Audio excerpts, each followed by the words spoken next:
Баткенге барып иштейм деп Баткенде 2 жыл иштедим. Райкан Наркулова мындан 2 жыл мурда Баткен когалаңында баласы Бекмырзаны жоготкон. Эмеле 26-га толгон Бекмырза Нокен районунун тургуну болчу. Жаштайынан аскер болом деп тилеген жоокер үй бүлөнүн эң кенжеси, багуучусу болчу. Балам 96-жылы туылган. Бишкекте иностранный гвардияда служба кылып, өзүнүн кесиби менен ушу Баткенге иштеп, ошол жактан каза болду. Балам жакшы эсте акылдуу балдардан болчу. Мектепте дагы бизге дайыма эле ушу жакшы деген немелерди алып берип жүргөн балам. Октябрда тою болот деп атканбыз. Балам жакшы ниеттери бар эле. Үйлөнөм деп эң кенже уулум болчу да. Баткен окуясында чек арага чеп болуп, өз өмүрлөрүн эли жери үчүн арнап шейит кеткен жоокерлердин ата-энелери бүгүн чогулду. Баласынан ажыраган бул ата-энелердин көңүлүн эч нерсе толтура албайт. Балам бектен гүл жигит. Баламдын өзү жакшы болчу. Эч мындай бирөөгө эмеси жок. Ак көңүл, өз ишине мыктуу болгон. Ушул айында да окуймун деп ошол биринчи жолу бүтүн ок тийгенде мен таштабаймын. Келечекте мен генерал боламын деп үмүттөнчү.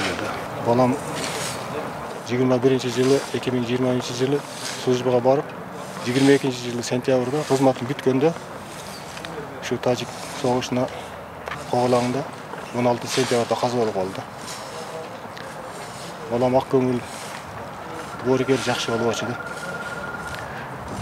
20 жашында каза болду.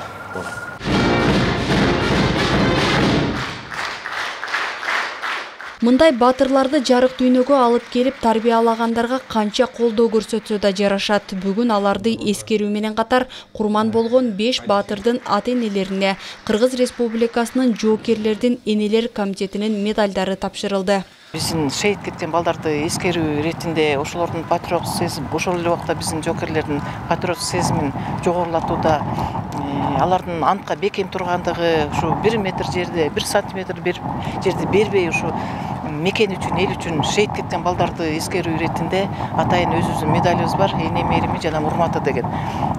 Ошол медалды ушу ата-энесине тапшырып өлгөндөн кийин берүү маселеси болчу. Ошону эми Токтогул районунан баштаганбыз. Ал жерде бир жоокерибиз бар экен, ага берип, ата-энесине кезигип, Куран окутуп, андан кийин мына кече Алабукада болдук. Мындай сыйлоо иш-чаралары республиканын бардык облустарында жүрүп жатат. Максат курман болгондордун жакындарына сый көрсөтүү менен катар жоокерлердин патриоттук сезимин күчөтүү болуп саналат. Эске салсак, Баткен окуясында Жалал Абад облусунан 10 жоокер каза болгон. Жаңылай Болотбекова, Чыңгыз Абдыкадыров, Жалал Абад шаары.